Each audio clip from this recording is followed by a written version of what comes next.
Merci beaucoup. Alors, on va avoir un cadre un peu général maintenant de la domiciliation et je vais demander à Gaëlle Lelanne, qui est la chargée de mission au Bureau de l'accès aux droits, de l'insertion et de l'économie sociale et solidaire, à la Direction générale de la cohésion sociale. Ils aiment bien les titres comme ça, nombreux. On remercie la DGCS qui a été partenaire sur cette enquête et sur cette journée. Et puis on l'accueille d'autant plus agréablement qu'il me semble que c'est une ancienne territoriale également, donc elle est presque revenue en famille. Voilà.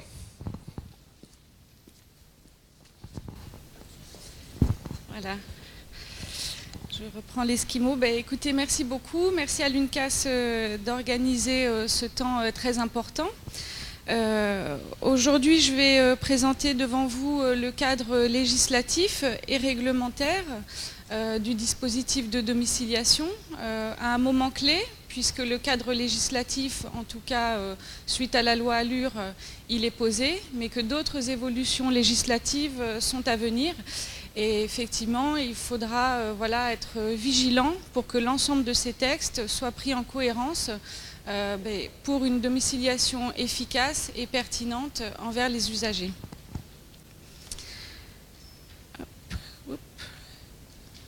Alors, mon intervention va se dérouler en 3 temps. D'abord, je vais vous repréciser le contexte d'élaboration de cette réforme. Ensuite, le processus d'évolution législative.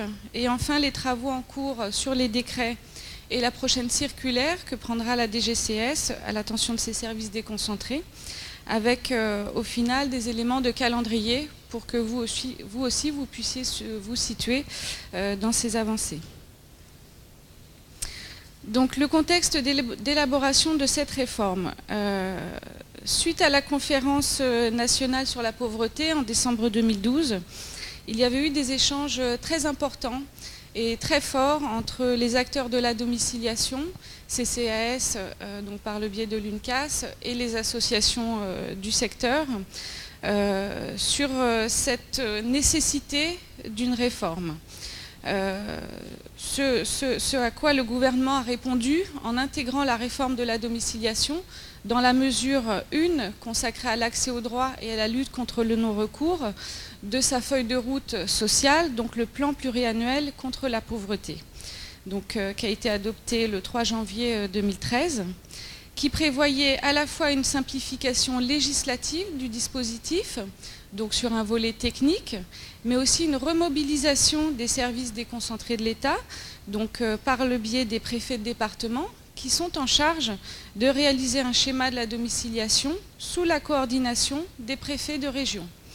Donc effectivement, une volonté de rendre une cohérence technique au dispositif, mais aussi de prendre la mesure de ce qui se faisait sur le terrain et de vraiment prévoir en parallèle un volet d'animation territoriale très fort et formalisé. Le nouveau contexte d'élaboration de la réforme, sur lequel reviendra Madame Neuville tout à l'heure, c'est la feuille de route 2015-2017 du plan pluriannuel, que Manuel Valls est venu présenter le 3 mars dernier, qui prévoit là aussi 2 mesures, 2 actions, l'action 13 et l'action 14, qui reviennent sur la nécessité d'assurer l'effectivité de la coordination des acteurs dans le cadre de ces schémas de la domiciliation et qui posent une échéance qui est avant la fin de l'année 2015 pour la réalisation de ces documents de programmation. Ensuite, l'action 14 prévoit, elle, qu'il faut assurer une cohérence entre l'organisation de la domiciliation et les politiques d'hébergement, notamment quand celles-ci ne sont pas portées à un niveau départemental. Madame Neuville y reviendra tout à l'heure. Donc cette réforme, la DGCS ne l'a pas portée seule. Elle s'est entourée des acteurs qui étaient déjà là au moment de la conférence et qui nous amènent cette vision de terrain dont il faut s'imprégner pour ne pas tomber à côté et faire une énième réforme qui ne donnera pas les effets escomptés. On l'a concrétisé sous la forme d'un groupe de travail vraiment multipartenarial qui est très assidu qui se réunit, vous le voyez, de nombreuses fois depuis juin 2013, composée d'associations. Donc vous retrouvez là bien sûr l'UNCAS, qui est un de nos partenaires phares, mais aussi les associations représentatives de la domiciliation au jour le jour, où vous retrouvez aussi les organismes tiers qu'on a associés beaucoup plus récemment, puisque maintenant il faut qu'on passe vraiment dans une phase de circularisation des projets de texte. Donc la CNAF, la CNAM, la CNAV, le secteur bancaire, la Poste. D'autres directions d'administration centrale qui sont intéressées par la domiciliation, donc notamment la direction de la sécurité sociale, puisque l'AME, vous le savez, je vais y revenir, ce dispositif de domiciliation qui était spécifique rentre dans le dispositif de droit commun. La délégation interministérielle à l'hébergement et au logement, la direction de l'administration pénitentiaire, la direction générale des finances publiques et au début de la concertation, les services de l'intérieur, donc sous le volet des demandeurs d'asile, avec qui on reste en contact, bien évidemment, et on le sera de plus en plus dans le cadre des textes qui vont être adoptés. Cette réforme, on l'a aussi construite en se basant sur le retour des services déconcentrés de l'État, qui sont vos interlocuteurs au quotidien, donc des directions régionales, la Picardie, le Languedoc-Roussillon, la direction régionale d'Île-de-France, qui est présente aujourd'hui, au niveau régional, et puis au niveau de l'unité territoriale du 75. Au niveau territorial, tout le monde est impacté par cette demande de domiciliation. On sait néanmoins qu'il y a des territoires avec des très très fortes demandes et l'Île-de-France est en première ligne. Également au niveau des services départementaux de l'État, la DDCS du 93, donc voilà, qui est partie prenante également.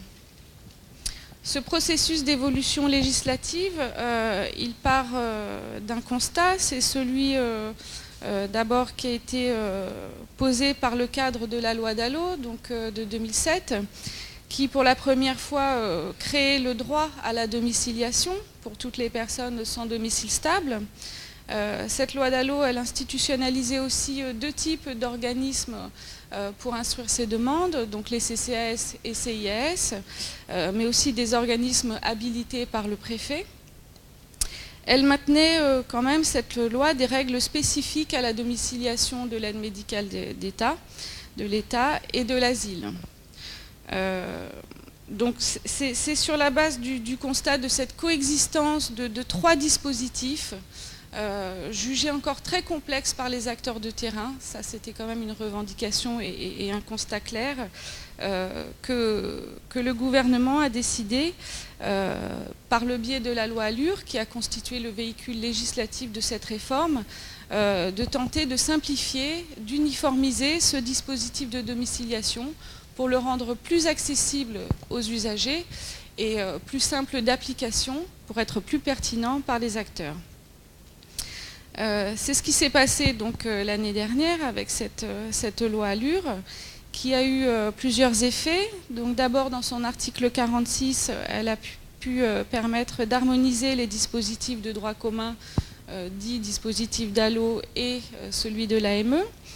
Elle a aussi, par le biais des amendements, pu permettre d'élargir les motifs de domiciliation à l'exercice des droits civils qui sont reconnus par la loi à l'ensemble des personnes qui peuvent venir demander à bénéficier d'une adresse. Ensuite, dans son article 34, cette loi Allure a également formalisé, quelque part, donné un statut législatif à ces schémas de la domiciliation qui sont devenus une annexe du plan départemental d'accueil pour le logement et l'hébergement des personnes défavorisées. Maintenant aussi, on l'appelle plan local. Donc vraiment, encore une fois, là il y a eu les deux volets, à la fois techniques, avec cette uniformisation de deux des trois dispositifs, et puis l'ancrage territorial de la domiciliation qui manquait peut-être à la loi Dallot. Je vous en ai parlé tout à l'heure, cette réforme n'est pas uniquement portée par la loi Allure, il y a d'autres textes qui sont porteurs de dispositions. Il y a eu la loi sur la réforme pénale, sur laquelle, avec le groupe de travail, on a pu échanger au moment de l'adoption de ce texte, qui a permis aussi de raccrocher, dans le cas des dispositions qui ont été adoptées, les dispositifs qui s'appliquent aux détenus et aux sortants de prison à l'article L264.1. Je vais essayer de ne pas être trop jargonneuse, mais je pense que vous connaissez ces textes. Donc qui raccroche aussi cette domiciliation à la domiciliation de droit commun, et qui prévoit aussi des dispositions un peu spécifiques dans le cadre du travail, des démarches d'insertion nécessaires. Des dispositions sur la domiciliation sont également prévues dans la proposition de loi relative à la lutte contre le système prostitutionnel qui est en ce moment en cours d'examen. Je pense que vous avez suivi aussi cela.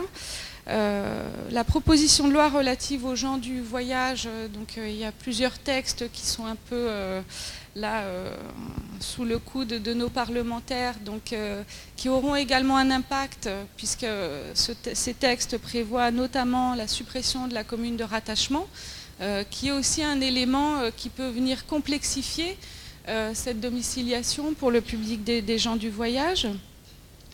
Et puis, le projet de loi qui, plus directement, peut venir percuter, entre guillemets, notre réforme, c'est le projet de loi sur l'asile. Alors, c'est vrai que la volonté du gouvernement était vraiment, au départ, d'unifier l'ensemble des trois dispositifs dans le cadre d'un droit commun aménagé et élargi. Pendant les débats sur la loi Allure, cela n'a pas été possible, puisque les services de l'intérieur ont souhaité, eux, reprendre un petit peu la main sur la domiciliation et se sont donc retirés de cette harmonisation qui, au départ, était vraiment prévue pour l'ensemble des trois volets. Le projet de loi initialement déposé prévoyait, dans son article 19, si ma mémoire ne me fait pas défaut, d'annuler l'article qui vraiment posait cette domiciliation spécifique pour les demandeurs d'asile. Donc vous pouvez la retrouver dans le code à l'article L264.10. Il y a eu effectivement là aussi par le biais d'échanges et d'amendements un article balai qui prévoit maintenant que la domiciliation des demandeurs d'asile sera organisée par un décret en Conseil d'État. L'enjeu aujourd'hui, c'est d'éviter un vide juridique sur la domiciliation des demandeurs d'asile, car effectivement, le projet de loi en cours prévoit un nouveau dispositif de premier accueil pour les demandeurs d'asile, mais on peut, voilà, sans être trop pessimiste, se dire que certaines personnes voilà, ne pourront pas bénéficier assez vite de ce dispositif et des facilités qu'il proposera en termes de domiciliation. Donc nous, on a à cœur vraiment de rester vigilants sur la cohérence de ce texte et qu'il n'y ait pas de trou dans la raquette pour ces demandeurs d'asile qui pourraient se retourner vers vous pour obtenir une adresse, pour l'exercice de droits essentiels et pour lesquels, au niveau législatif et réglementaire, on serait bien en peine de répondre. C'est ce qui explique qu'on a un petit peu décéléré, nous, notre calendrier d'adoption des textes réglementaires suite à la loi Allure, parce qu'on a vraiment à cœur de vérifier la cohérence des dispositifs législatifs qui s'appliquent. On sait que la domiciliation des demandeurs d'asile voilà, peut être complexe et en tout cas mérite d'être très bien informé sur les droits, les motifs et les effets de la domiciliation. Donc on espère que le calendrier là prévu va être tenu. Ce projet de texte doit passer en commission donc au Sénat le 20 avril et en tout cas en séance publique à partir du 4 mai. Donc voilà, on va enfin savoir de quel dispositif on parle et l'UNCAS vous tiendra bien entendu au courant de ces avancées. Donc ce processus d'évolution législative, on l'a travaillé en faisant d'abord le constat qu'on manquait cruellement de chiffres actualisés, d'une volumétrie sur la domiciliation, Donc là, ça vient aussi recontextualiser tout le travail que l'UNCAS a lancé en parallèle de ce qu'a pu faire la DGCS. C'est vrai que du coup, on a lancé une première enquête auprès de nos services déconcentrés, auxquels vous avez pu répondre, et en tout cas, on vous en remercie, parce qu'on sait que les sollicitations, parfois, pu être faites dans des délais très contraints. Il s'agissait aussi de remobiliser l'ensemble de nos services, de reprendre contact avec vous, par le biais des CCAS directement ou des CIAS, par le biais des unions départementales, pour pouvoir enfin savoir de quoi on parle, de quels chiffres, de quelle volumétrie et de qui on parle. Donc effectivement, on n'a pas pu aller aussi loin qu'on voulait dans l'enquête parce que c'était un premier jet de cette consultation. Mais l'UNCAS nous a tout de suite conforté sur le fait qu'eux-mêmes lançaient le même exercice de leur côté. Et c'est ce qui va vous être présenté tout à l'heure. On pourra maintenant aller un petit peu plus loin et affiner en croisant nos chiffres, ce qui permettra sur les territoires d'avoir vraiment des diagnostics très poussés et que vous puissiez aussi vous situer par rapport aux chiffres remontés au niveau national par les services déconcentrés, compléter les diagnostics territoriaux faits par les préfets, et puis voilà qu'on ait de plus en plus et de façon régulière des chiffres sur la domiciliation.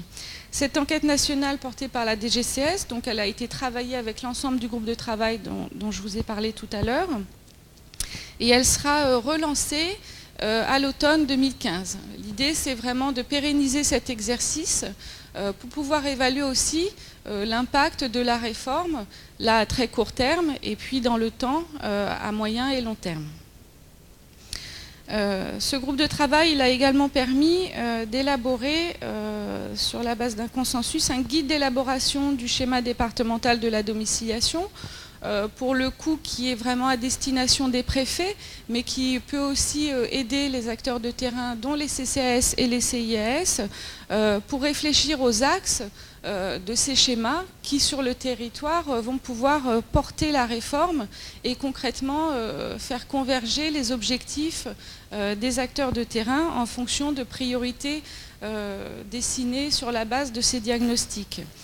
Les derniers chiffres qu'on a sur cette mobilisation territoriale font état de 46 schémas en cours d'élaboration. Alors bien entendu à des stades très divers, certains sont en train de peaufiner leur diagnostic, certains sont beaucoup plus avancés et la direction régionale du centre vous en parlera de façon plus explicite cet après-midi. Ensuite, il y a eu d'autres outils, et notamment pour les services déconcentrés, mais vous pouvez aussi interpeller vos référents au niveau local. La DGCS a élaboré un SharePoint, un espace collaboratif sur le suivi du plan pauvreté, et la réforme de la domiciliation et la réalisation des schémas est vraiment suivie par ce biais-là, au niveau national. Donc je vais passer sur les travaux en cours qui concernent les décrets relatifs à la réforme et la prochaine circulaire. Ces textes d'application, ils sont de deux ordres. D'abord, ils découlent directement de la loi ALUR, puisqu'elle prévoit l'harmonisation des dispositifs de droit commun et d'aide médicale de l'État.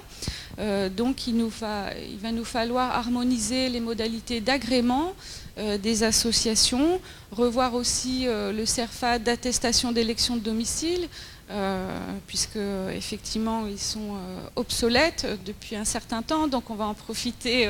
On sait que vous le mettez à jour pour être efficace et que les gens s'y retrouvent, donc on va refaire ce CERFA. Mais cette réforme, on a voulu qu'elle aille bien plus loin et qu'elle prenne un petit peu la mesure de ce que le terrain nous a remonté depuis l'adoption de la loi DALO. C'est-à-dire qu'on aurait pu s'arrêter là, mais on a vraiment à cœur d'être efficace et de prendre en compte ce que nous disent les acteurs.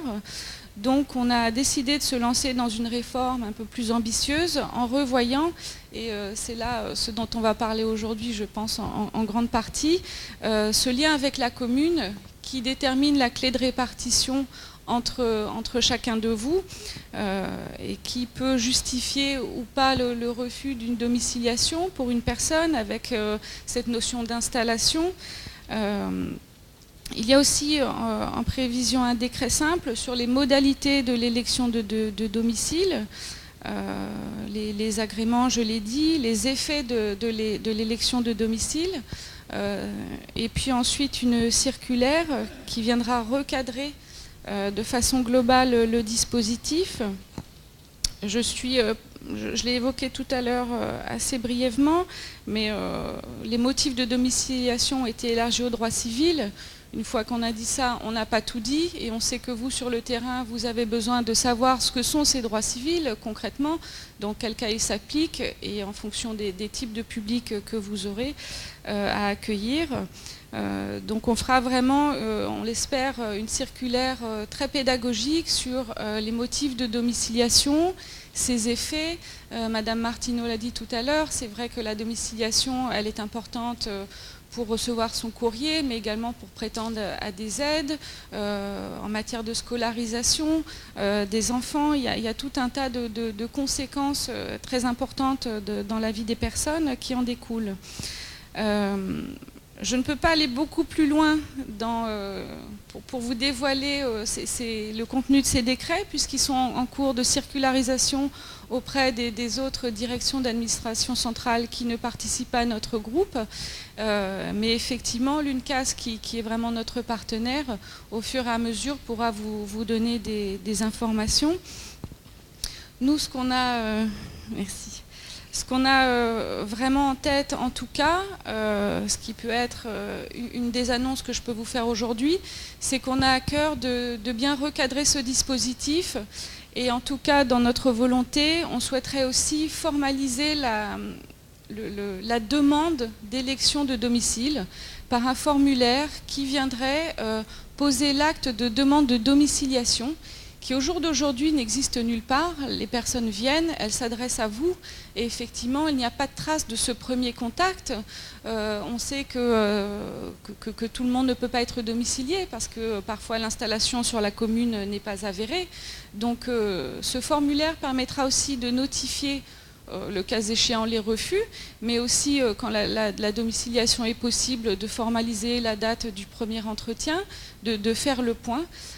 Et ça nous semble essentiel, voilà, dans cette réforme, de poser ce premier acte de demande de domiciliation qui effectivement était inexistant aujourd'hui, pour que les personnes se sentent vraiment accompagnées dans ce processus du début à la fin.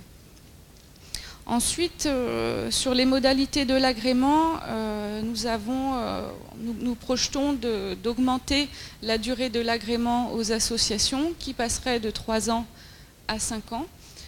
Effectivement, on sait quand les associations sont connues par les services préfectoraux, et voilà, sauf problématique particulière, il nous semble que ça va dans le sens de la simplification que veut porter le gouvernement, d'augmenter la durée de cet agrément. Et ensuite, je vous l'ai dit, sur la circulaire, on essaiera d'être vraiment très pédagogique sur l'ensemble de cette réforme, à la fois sur les modalités de cet agrément et sur les droits civils qui sont des nouveaux droits. Et on a aussi à cœur, ça je vous en ai déjà parlé, de bien repréciser les cas où l'élection de domicile n'est pas utile. Nous, c'est ce qui ressort vraiment des échanges qu'on peut avoir, c'est qu'il y a beaucoup de CCAS et de CIAS qui sont voilà, pris avec des domiciliations qui ne devraient pas être. Des personnes qui sont hébergées déjà dans des CHRS, par exemple, ou dans des autres centres d'un autre type, à qui parfois d'autres partenaires institutionnels réclament vraiment à tout cri une élection de domicile. Nous, vraiment, dans la circulaire, on aura à cœur de bien repréciser, en reprenant les différents cas types qu'on peut avoir. Donc les échanges d'aujourd'hui permettront aussi de nourrir ce volet. Dans quel cas une attestation d'élection de domicile n'est pas utile. Moi-même, au quotidien, je suis interpellée et je fais ce travail auprès de CEPAM, auprès de CAF. Et en général, quand la pédagogie est ramenée, effectivement, ils consentent à ce qu'une élection de domicile domicile ne soit pas nécessaire. Donc vraiment, ça sera pour nous une priorité de repréciser quand une élection de domicile est possible et sous quelles conditions, et quand elle n'est vraiment pas utile, et en espérant que cela permettra de désengorger un peu les demandes. Voilà, des éléments de calendrier, je vais terminer par ça. Nous avons abouti à des positions de consensus sur les décrets avec l'ensemble du groupe de travail, donc avec l'UNCAS.